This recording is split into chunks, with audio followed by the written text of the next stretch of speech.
죽음하면 내가 빨리 죽었으면 좋겠다 이런 생각하시는 분 계십니까? 거짓없어요.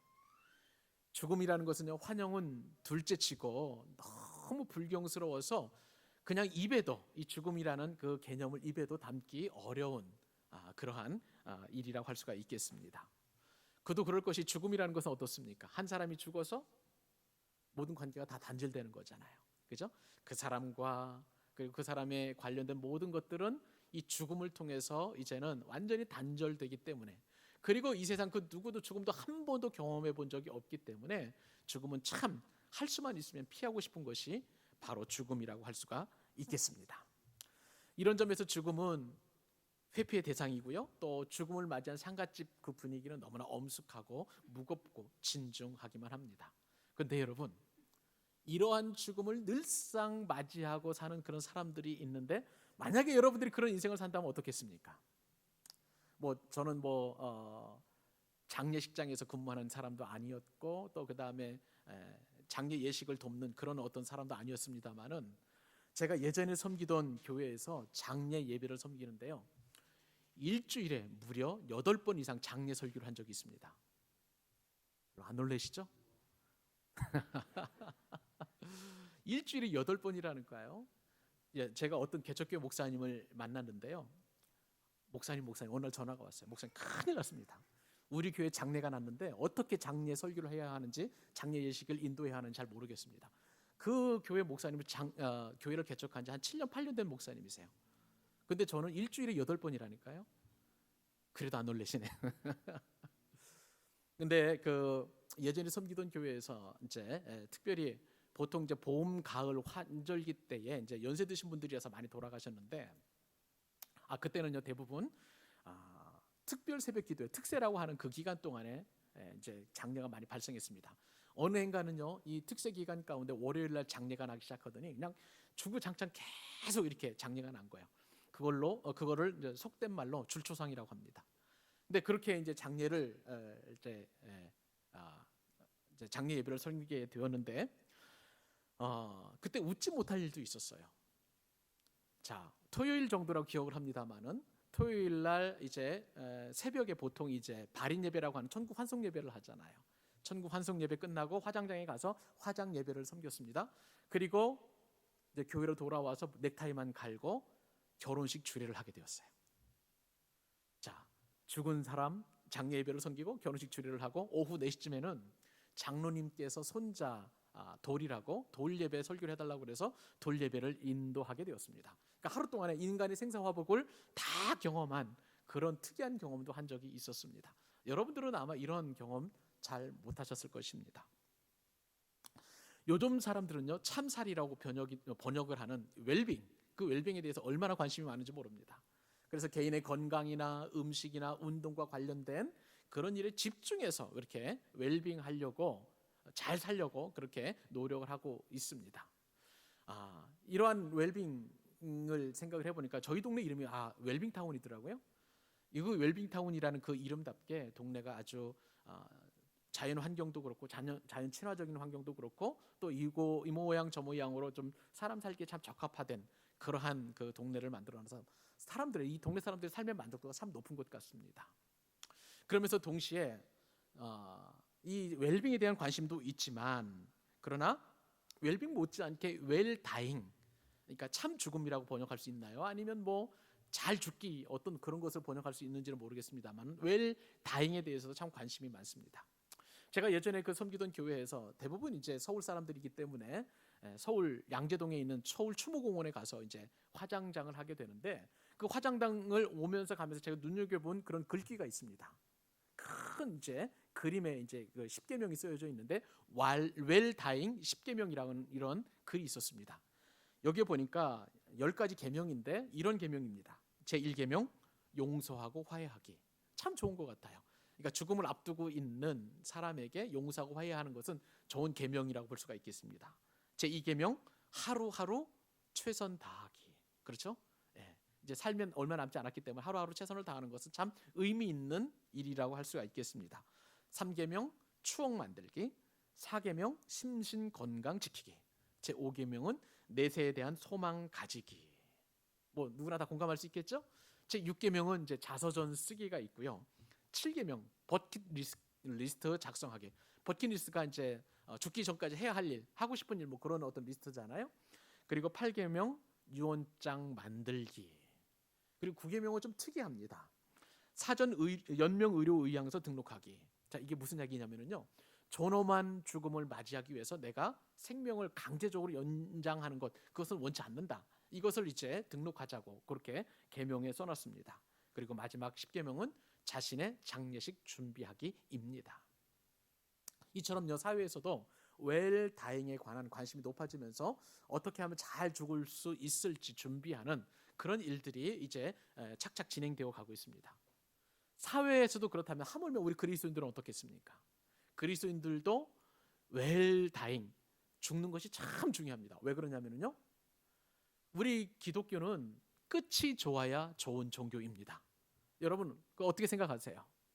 시작도 좋고 과정도 좋고 끝이 좋아야 되는데, 만약에 가론 유다처럼 끝이 나쁘면 우리는 참 실패하는 인생을 할 수가 있겠어요. 그렇기 때문에 기독교는 참 끝이 좋아야 되는데, 이 끝이 좋기 위해서 죽음을 잘 준비하는 것은 너무나 복되고 영광스러운 것이라는 것이죠. 우리 가운데 혹시 오늘 말씀이 우리 가운데 좀 어려운 마음이 있을 수 있습니다. 왜냐하면 죽음에 관한 이야기를 하기 때문에. 그러나 분명한 것은 예수님께서는 이 땅에 살아있을 때 죽음을 준비하라고 말씀하시고요, 그 죽음에 관해서 예수님께서도 십자가에 돌아가시기 전에 많은 죽음을 준비하신 것을 볼 때에 우리 역시도 예수님 따라가는 그 인생인 것을 감안하면 우리 잘 죽는 것, 웰다잉을 준비하는 것, 그것도 영적으로 준비하는 것은 너무나 중요한 일이라고 할 수가 있겠습니다.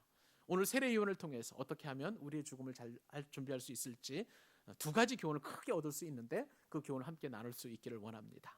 첫 번째 교훈은요, 우리 그리스도인들은, 예수님의 제자는 죽음을 두려워하지 말아야 된다는 사실입니다.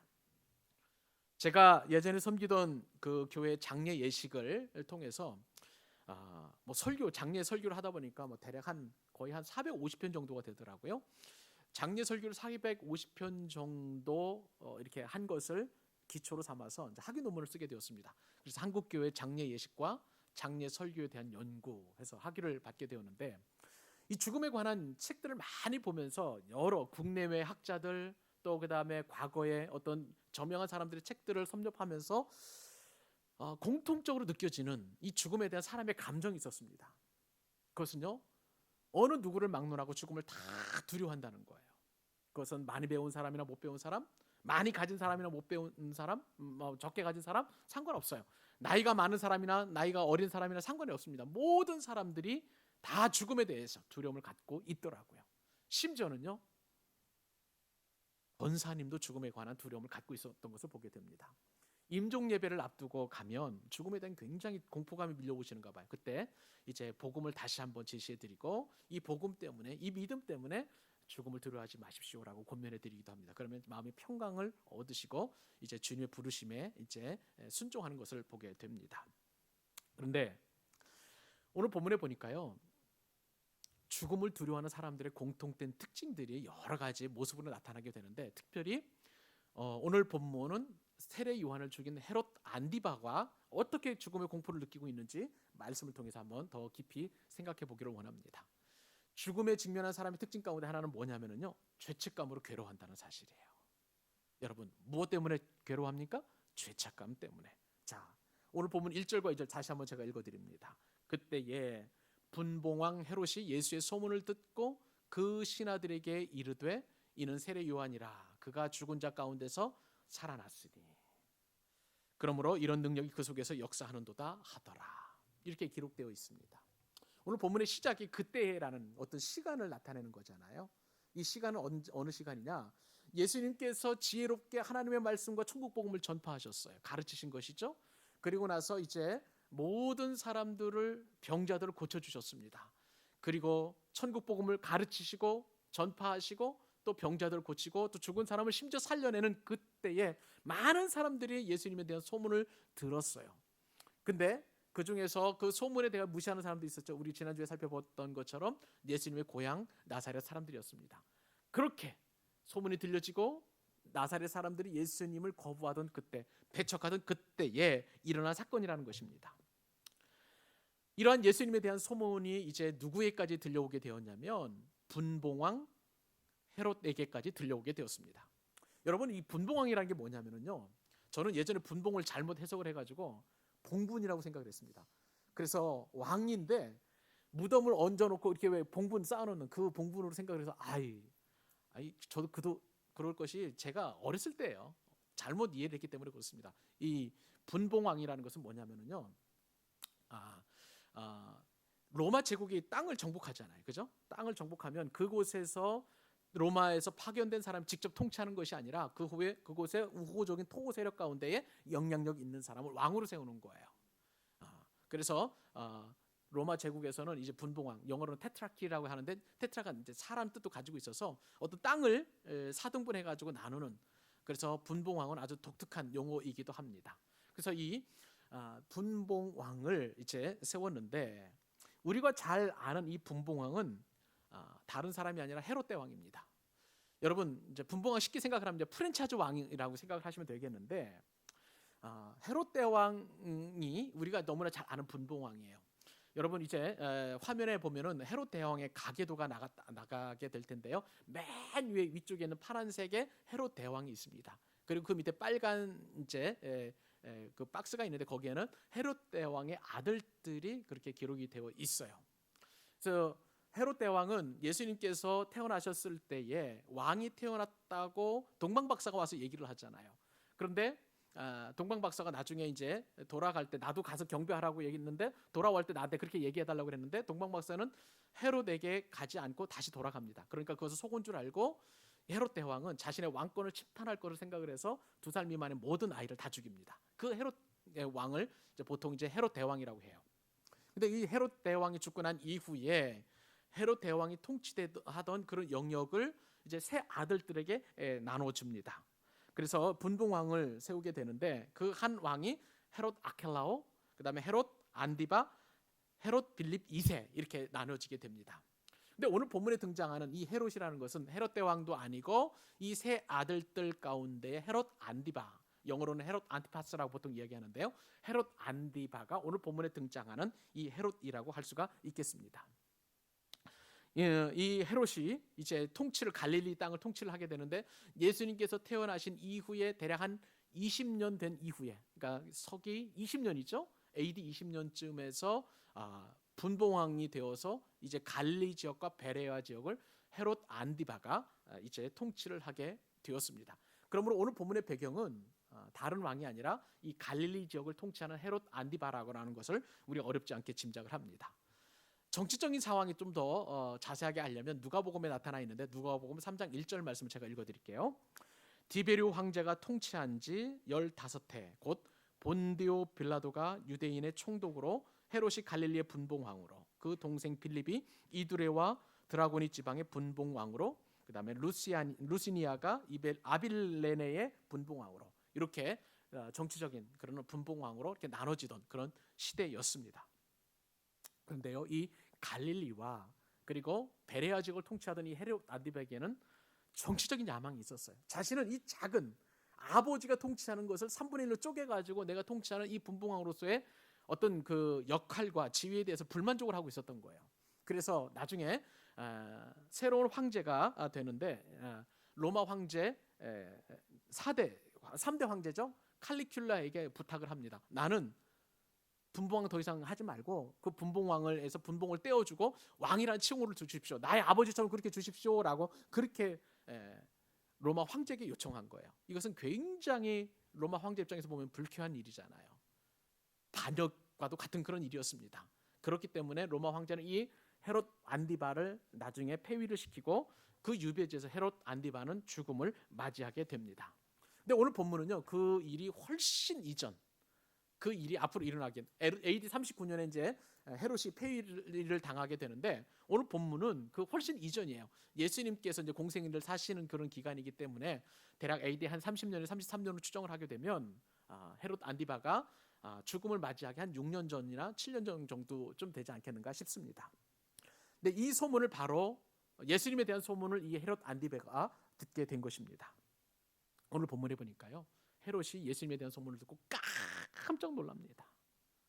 자신이 분명히 세례 요한을 죽였는데 세례 요한이 되살아나서 요한의 권능이 지금 예수에게 임해가지고 그 예수가 지금 많은 사람들을 고치고 말씀을 전하고 천국 복음을 전하니 헤롯은 지금 굉장히 찔리는 거예요. 마음에 찔림이 있는 거예요. 마음에 고통이 있는 것이라고 할 수가 있겠습니다. 그렇기 때문에 자신이 죽인 세례 요한이 살아났다고 그렇게 신하들에게 그런 말을 한 것이죠.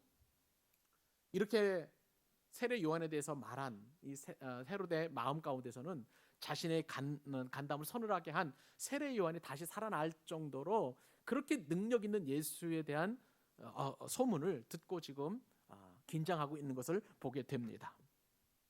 그러면서 이 헤롯 안디바가 가지고 있었던 마음 가운데서는 죄책감이 있다는 것을 알게 됩니다. 오늘은 명절 연휴인데요. 보통 제가 설 명절을 생각을 해보면 옛날에 제가 이제 시골에 가서 저희 큰아버지들 그다음에 작은아버지하고 같이 이제 제사를 지냈던 적이 있었었는데 그때 보면 제가 교회 다니는 것 때문에 제사 지내는 것에 대하여 굉장히 혼을 많이 내셨습니다. 근본도 모르는 그런 녀석이라고 뭐 이렇게 이제 아주 노여워하셨던 그것을 기억을 합니다.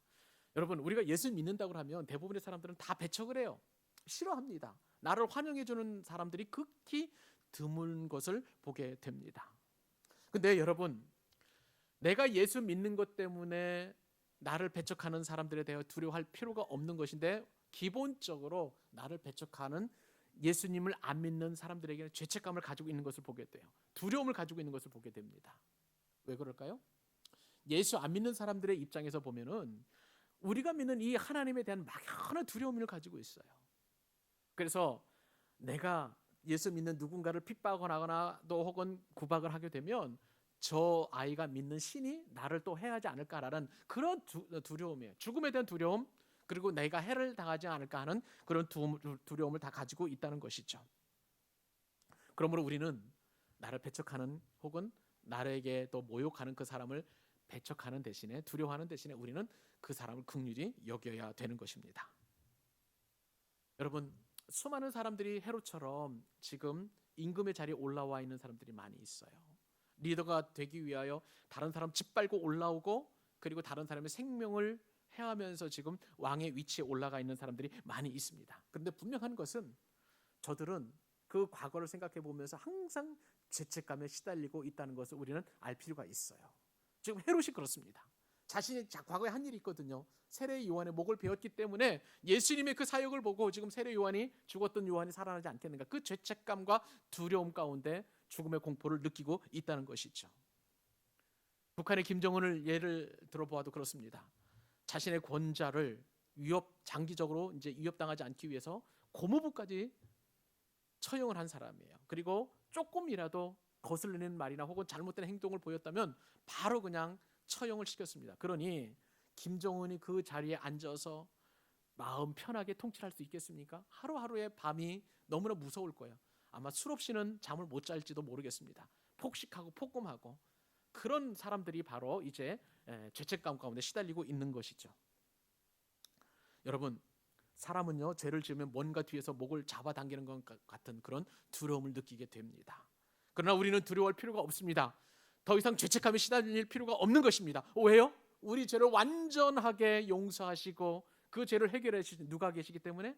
예수 그리스도가 계시기 때문입니다. 여러분, 사도 바울은요 이 은혜를 누구보다도 깊이 경험한 사람이었어요. 그러므로 그리스도 안에 있는 자에게는 결코 정죄함이 없다고 그랬어요. 죄책감을 누릴 필요가 없다고 이야기했습니다. 사랑하는 여러분, 이 축복의 말씀을 가지고 죽음 앞에서 두려워 떠는 사람처럼 헤롯처럼 우리는 두려움이나 죄책감을 가지지 않는 복된 사람임을 믿을 수 있기를 바랍니다. 그 축복을 같이 한번 고백하고 오십시다. 로마서 8장 1, 2절. 자, 시작. 그러므로 이제 그리스도 예수 안에 있는 자에게는 결코 죄 있다 함이 없나니 이는 그리스도 예수 안에 있는 생명의 성령의 법이 죄와 사망의 법에서 너를 해방하였음이라. 아멘. 죄 사망의 법의 독특한 특징이 바로 죄책감이잖아요. 더 이상 죄책감에서 우리를 사로잡지 못하도록 해방하였다고 말씀하신 이 은혜를 덧입는 저와 여러분 꼭 기억할 수 있기를 바랍니다. 두 번째, 죽음 앞에 있는 사람의 특징은 뭡니까? 그것은요, 음란을 절제하지 못한다는 사실입니다. 죽음 앞에 있는 사람들은요, 끊임없이 그것을 위로받기 위해서 음란의 죄를 진다는 거예요. 오늘 본문에 보니까 예수님의 소문을 듣고 헤롯은 세례 요한의 사건을 생각하면서 너무나 두려운 거예요. 이 헤롯 왕은요, 과거에 헤로디아 일로 말미암아서 죄책감을 가졌는데, 이것을 책망한 사람이 있었었는데 세례 요한이 이 헤롯 안디바를 책망했던 적이 있었습니다. 근데 원래 이 헤로디아라는 그 여인은요, 헤롯의 부인이 아니었어요. 헤롯 안디바의 부인이 아니었습니다. 헤롯 안디바의 이복 동생인 빌립 헤롯의 아내였던 것입니다. 근데 음란하게 지금 동생의 아내인 제수를 자신의 아내로 맞아들인 거예요. 이 음란의 죄가 배경이 있었습니다. 원래 헤롯 안디바는 자신이 분봉왕으로 통치하는 베레아, 아까 갈릴리와 베레아를 통치하고 있었다고 말씀을 드렸잖아요. 이 베레아 지역과 맞닿아 있는 나바티안 왕국과 이렇게 경계를 이렇게 삼으면서 좀 긴장 상태에 놓여 있었습니다. 근데 이 나바티안 왕국도 역시 로마의 통치를 받고 있었었는데, 두 나라가 자꾸 긴장 상태에 있다가 전쟁을 하게 되면 헤롯 안디바도 왕에서 폐위가 되고 나바티안 왕국도 존재할 수 없는 그런 상황 가운데 있었어요. 그렇기 때문에 어떻게든지 간에 가짜 평화이지만 그런 평화를 누려야만 하는 것입니다. 그래서 이렇게 미묘한 갈등이 계속되고 있는 가운데에 이 문제를 해결할 수 있는 방법을 로마 황제 아우구스투스가 제안을 합니다. 그러니까 이 나바티안 왕국의 딸인 공주 피샬리나 공주를 아내로 삼으라는 거예요. 그래서 중재를 해가지고 이제 나바티안 왕국의 딸이 헤롯 안디바의 아내가 되었습니다. 그리고 나서 이제 시간이 지났어요. 어느 정도 시간이 지난 다음에 이 헤롯 안디바가 로마에 가게 되었습니다. 근데 로마에 가는 길 가운데에 빌립 헤롯이 통치하고 있는 그 땅을 지나가다가 이제 하룻밤을 묵게 되었는데, 거기서 누구를 또 만나게 되었냐면 헤로디아라는 제수씨, 그 왕비를 만나게 된 거예요. 근데 이 헤로디아의 미모가 워낙 탁월했고 뛰어났고, 그리고 남자의 마음을 이렇게 훔친다고 할까요? 그런 어떤 능력을 가진 그런 여성이었습니다. 그래가지고 이 헤로디아를 바라본 헤롯 안디바가 첫눈에 반한 거예요. 그리고 사랑 고백을 하게 되었습니다. 이렇게 해서 결혼을 하는데, 여러분 어떻게 도대체 이런 일이 있을 수 있단 말입니까? 헤롯 집안은요, 기본적으로 콩가루 집안이에요. 음란한 집안이에요. 왜냐하면 이 헤롯이 근본적으로 뿌리로 올라가 보면은 야곱의 형, 쌍둥이 형인 에서의 후손입니다. 에돔의 자손들이에요. 에돔의 자손들은 끊임없이 음란하고 이스라엘을 공격하고 하는 그러한 자손이고, 이 에돔의 후손인데도 불구하고 자신은 아브라함의 혈통을 지녔다고 해서 지금 이 예수님께서 탄생하시고 사역하신 이 시기에 음란한 그 헤롯의 가문이 이스라엘을 통치하고 있는 그런 상황이라고 할 수가 있겠습니다. 자, 기본적으로 헤롯 안디바는 음란한 사람이고요. 더군다나 여기 여러분 요 박수도요, 양쪽에 손이 맞아야 소리가 나잖아요. 그죠? 소리. 그런데 헤로디아 역시도 음란한 사람이었고 굉장히 정치적인 야망을 가지고 있는 그런 여인이었습니다. 순진하고 멍청해 보이는 자신의 현재 남편 빌립 헤롯을 탐탁지 않게 여긴 거예요. 반면에 헤롯 안디바는요, 야망 있는 사람이에요. 남자다운 사람이에요. 그리고 자신의 정치적인 욕망을 꿈꾸는 그런 사람이었기 때문에 빌립 헤롯은 더 이상 자신의 욕구를 충족시켜주지 못하기 때문에 이 사람과 이혼을 하고 바로 그냥 헤롯 안디바와 결혼을 하는 그러한 못된 일을 하게 되었던 것입니다. 그래서 두 사람은 하지 말아야 될 그런 결혼을 하게 되었고요. 이러한 저들의 음욕과 죄악을 가장 적나라하게 책망하겠던 사람이 바로 선지자 세례 요한이었던 것입니다. 오늘 본문에 보면 그 내용을 이렇게 기록하고 있습니다. 3절과 4절인데요. 전에 헤롯이 그 동생 빌립의 아내 헤로디아의 일로 누구를 잡았습니까?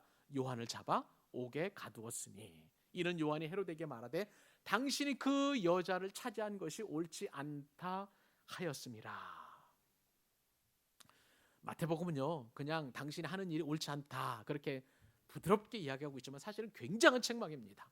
다른 복음서에서는요, 마가복음에도 이 내용이 기록되어 있고, 그런데 다른 복음서에도 보면, 누가복음에도 보면 더 신랄하게 그렇게 세례 요한이 지적을 하고 있는 것을 보게 됩니다.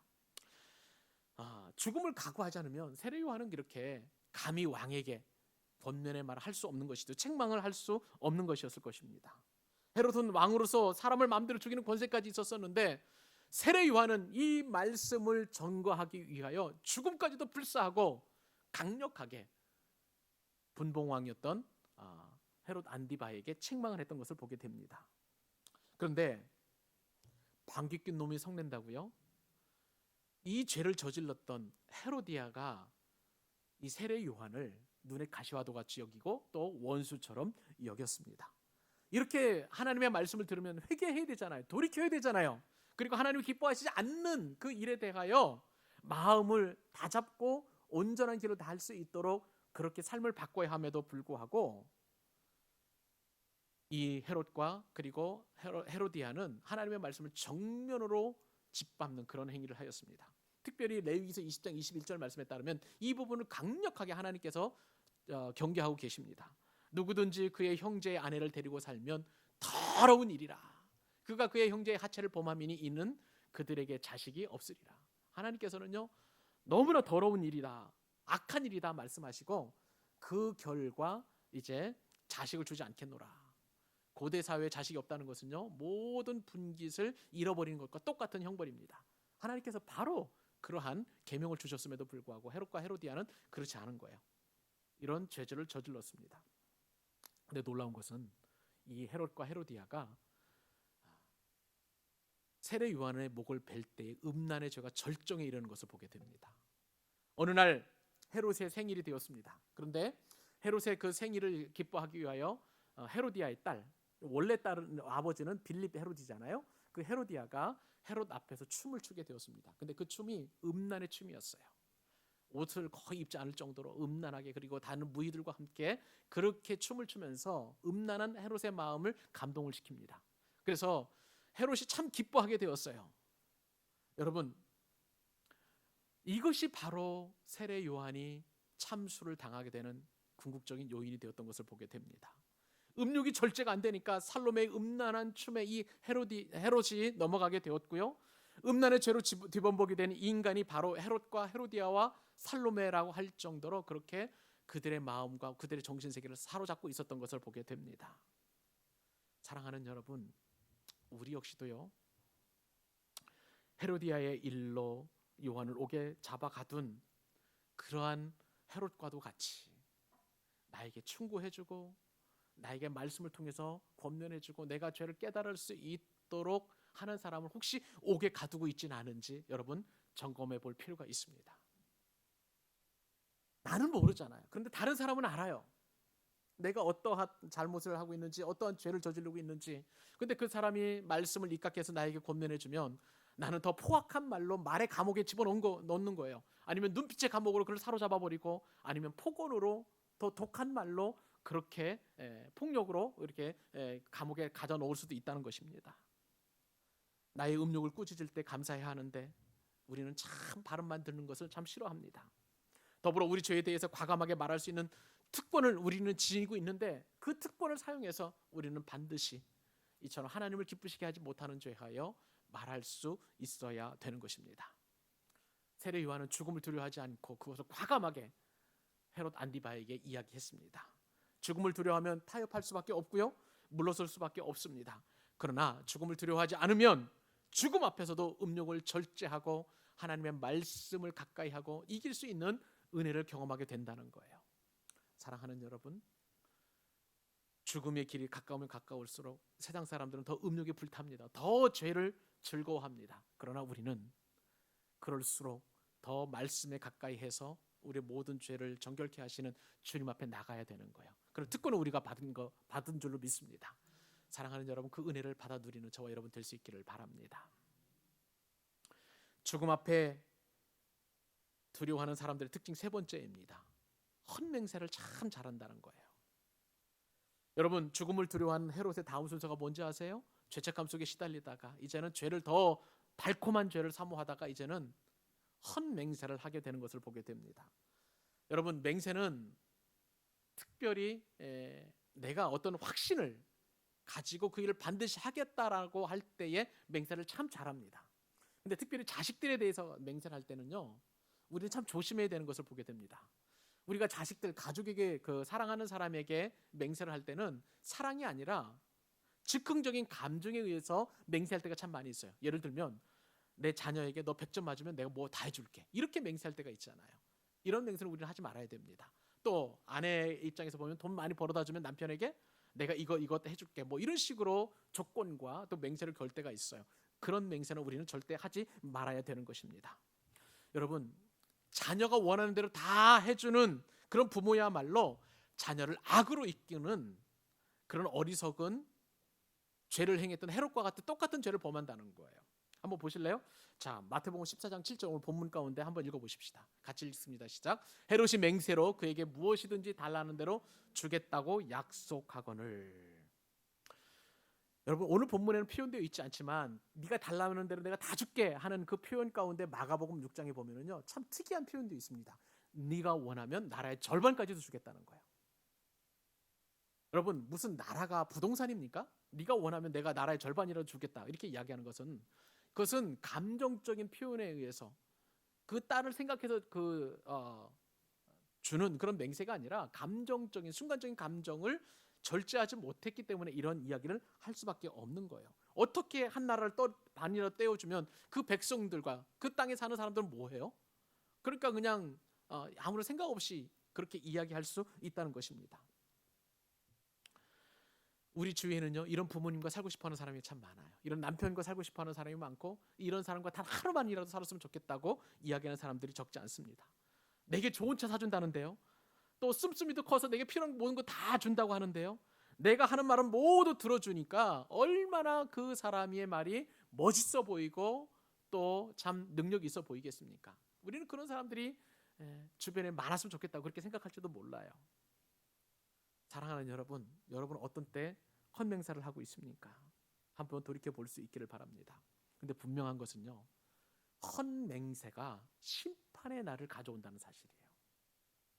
이 헛맹세로 말미암아서 이제 세례 요한이 참수를 당하게 되는데, 그것이 이제 살로메의 소원은 이루어지지만, 그러나 이것이 심판의 날을 당기는 그런 일이었고, 세례 요한은 영광스러운 순교의 날이 되었다는 사실입니다. 그 말씀 6절로 9절 말씀 제가 읽어드리겠습니다. 오늘 본문인데요, 마침 헤롯의 생일이 되어 헤로디아의 딸이 면석 가운데에서 춤을 추어 헤롯을 기쁘게 하니, 헤롯이 맹세로 그에게 무엇이든지 달라는 대로 주겠다고 약속하거늘, 그가 제 어미의 시킴을 듣고 이르되 세례 요한의 머리를 소반에 얹어 여기서 내게 주소서 하니, 왕이 근심하나 자기가 맹세한 것과 그 함께 앉은 자들 때문에 주라 명하고. 여러분, 헤롯은요, 음란하고 정치적 야망을 가진 사람뿐만 아니라 영적으로 볼 때는 가족 우상주의를 대표하는 그런 사람입니다. 자신이 아내가 원하는 것이라면, 자신의 딸이 원하는 것이라면 다 주는, 가족을 우상시했던 가장 대표적인 왕이라고 할 수가 있는 거예요. 여러분, 헤로디아 딸 이 살로메는 10대밖에 되지 않는 그러한 소녀입니다. 그런데 어떻게 이렇게 잔인한 욕을 할 수 있을까요? 그것은 다름이 아니라 살로메의 어머니인 헤로디아의 요구였던 거예요. 그러니까 어머니의 죄가 살로메의 죄가 되었던 것을 보게 됩니다. 살로메는 더 이상 성경에 등장하지 않는데, 오늘 본문 이후로 그의 인생은요, 세례 요한의 목을 베어서 소반에 담아가지고 아버지 헤롯에게 바쳤다. 이게 그의 인생의 끝입니다. 여러분, 우리는 자녀들 가운데에 어떤 자녀들을 좋아하는지 한번 생각을 해보세요. 내 말 잘 듣는 사람, 그 다음에 공부 잘하는 아이, 착한 일 많이 하려고 하는 아이, 어떻게 하든지 간에 내 손아귀에서 벗어나지 않는 그 자녀를 여러분은 좋아할 수 있을지 모르겠습니다. 근데 여러분, 최고 환경에서 예쁘고 말 잘 듣는 살로메를 키우면서 예수님 없이 살아가는 그 왕족과도 같은 그런 사람들 우리 주변에 얼마나 많은지 모릅니다. 여러분, 살로메가 엄마의 잔인한 말을 만약에 거역했더라면 오히려 더 좋았을 것이라는 그런 가정을 한번 해본 적이 있으신가요? 살로메는 엄마가 요구하는 대로 그대로 얘기한 거예요. 전혀 여기에 대해서 죄책감이라든지 죄에 대한 어떤 두려움을 갖지 않는 그런 인생을 살았던 것입니다. 여러분, 우리는요, 내 말 잘 듣는 자녀가 오히려 나에게 효도하는 자녀가 나를 더 기쁘게 하는 거, 나를 더 하나님 사랑하게 하는 것으로 오해할 수 있습니다. 그건 착각입니다. 그렇지 않아요. 내 말 잘 듣고 오히려 또 나에게 잘 순종하는 그 사람 살로메처럼 오히려 나쁜 인생, 악한 인생을 살아갈 여지가 너무나 많은 것입니다. 여러분 생각을 해보세요. 내 자녀가 공부 잘합니다. 너무나 예쁩니다.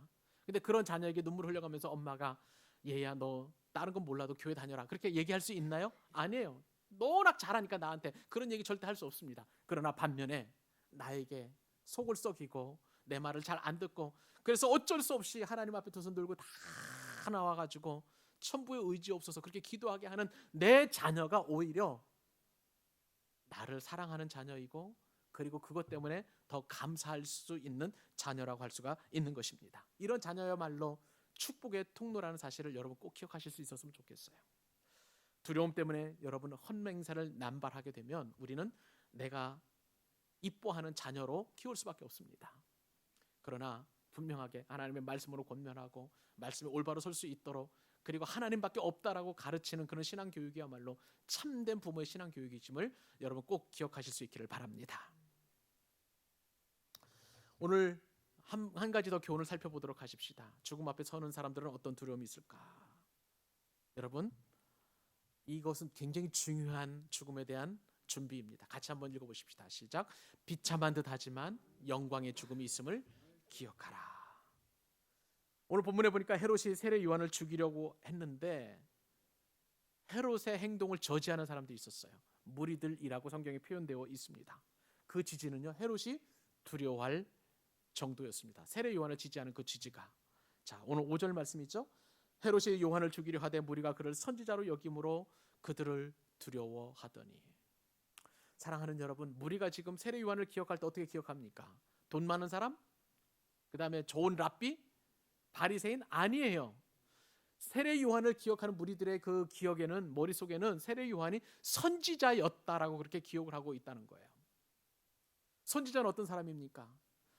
자신의 목숨을 바쳐서라도 하나님의 말씀을 증거하고 그리고 세례 요한이 검소하게 약대토롯을 입고 석청을 먹어가면서 그리스도의 오실 길을 예비했던 그 선지자로 지금 기억하고 있기 때문에 그 선지자를 지지하는 이 무리들 때문에 헤롯 역시도 세례 요한을 함부로 하지 못할 정도로 그렇게 기억을 하고 있다는 겁니다. 여러분 이렇게 선지자로 살아가는 삶은 너무나 중요한 거예요. 말씀대로 살아가는 삶은 너무나 중요한 것입니다. 헤롯과 헤로디아가 행복하게 잘 사는 것처럼 보였지만 그러나 하나님이 없음으로 말미암아서 권세와 재력으로 이렇게 악하게 산다는 것을 알았기 때문에 요한은 담대하게 책망을 했던 거예요. 그런데 무리들은 사람들은 그러한 세례 요한의 삶과 인생을 다 기억하고 있었습니다. 여러분 내가 복음을 전할 때요 나를 지지해 주는 사람은 어떤 사람일까요? 돈 많은 사람이 나는 지지해 줄까요? 절대 그렇지 않습니다. 여러분 모 기업의 재벌 회장이 여러분을 지지합니까? 여러분의 인생을 지지합니까? 그렇지 않아요.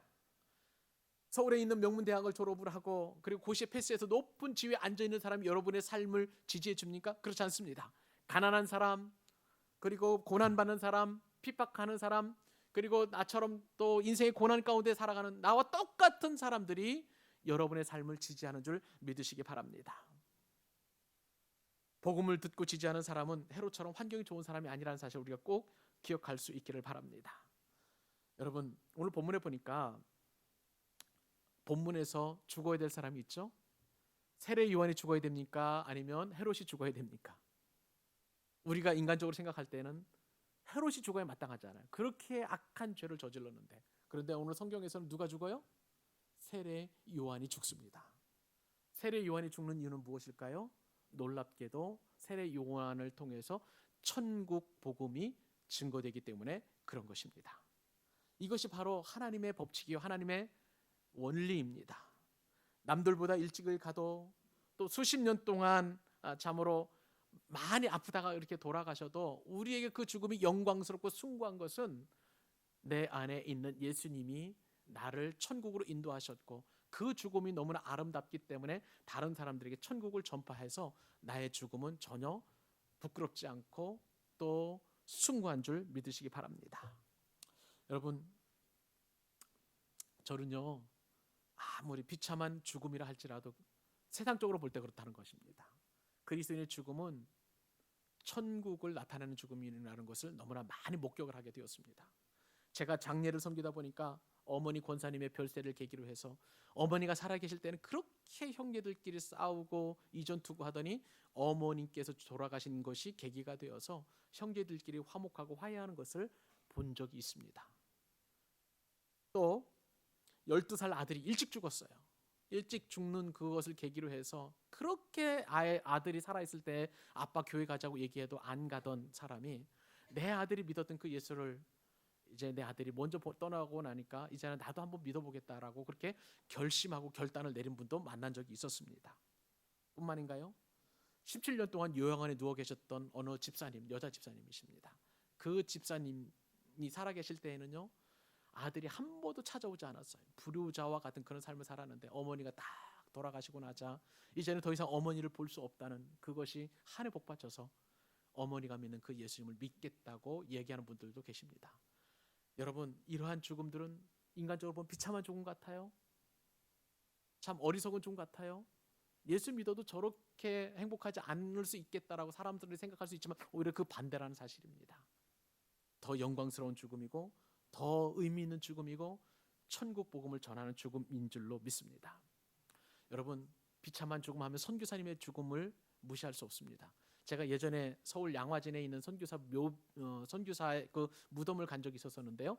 그 선교사 무덤 가운데서는 이름이 있는 사람도 있고 이름 없는 사람도 있고 뭐 생후 한 몇십일밖에 안 되는 그러한 사람도 있습니다. 왜냐하면 이 조선이라는 은둔의 땅에 와서 풍토병에 걸려서 죽고 또 뭐라 그럴까 순교해서 죽고 참 의미 없는 죽음 같은 그런 죽음들이 참 많이 있었어요. 그런데 그러한 의미 없는 죽음이 아니라 의미 있는 죽음이 되었던 거예요. 왜냐하면 이 죽음의 땅, 어둠의 땅, 이 조선 그리고 대한민국에 복음이 들어옴으로 말미암아 이처럼 영광스럽게 하나님의 영광이 충만한 나라가 되었기 때문에 그들의 죽음은 결코 비참한 죽음이 아니라 그리고 또 초라한 죽음이 아니라 조촐한 죽음이 아니라 영광의 죽음인 줄로 믿습니다. 그렇기 때문에 거기 선교사 묘지 가운데 하나 루비 캔드릭이라는 여자 선교사님, 이분은 처녀로 이 땅에 선교사로 오셔서 죽었습니다마는 그분의 묘비에는 이렇게 글을 써놓았습니다. 만일 내게 1000개의 생명이 있다 할지라도 나는 모든 것을 한국에 주겠노라. 여러분, 이처럼 귀한 죽음이 저와 여러분 가운데 예비되어 있습니다. 성경에서는요, 우리의 죽음을 너무나 귀하게 보십니다. 오늘 이처럼 양력으로 정월 초이틀에 죽음에 관한 말씀을 드려서 미안한 말씀이 없지 않아 있습니다만, 마음이 없지 않아 있습니다만, 그러나 이것은 우리에게 복음이에요. 우리에게 복이에요. 그렇기 때문에 우리는 죽음을 잘 준비하는 웰다잉의 그리스도인이 되어야 될 줄로 믿습니다. 왜요? 말씀 때문에 그렇습니다. 오늘 두 말씀을 같이 읽고 축복의 말씀으로 받고 우리 같이 한번 기도하는 시간을 갖도록 하겠습니다. 우선 시편 116편 15절입니다. 자, 같이 한 목소리로 읽습니다. 그의 경건한 자들의 죽음은 여호와께서 보시기에 귀중한 것이로다. 아멘. 요한계시록 14장 13절 같이 읽습니다. 또 내가 들으니 하늘에서 음성이 나서 이르되 기록하라. 지금 이후로 주 안에서 죽는 자들은 복이 있도다 하시매 성령이 이르시되 그러하다. 성령이 아멘 하시는 그 복된 죽음이 저와 여러분의 앞을 기다리고 있는데 이 영광스러운 죽음도 우리가 신앙생활 하나로 받아들이면서 준비하는 저와 여러분 되시기를 주님의 이름으로 축복합니다.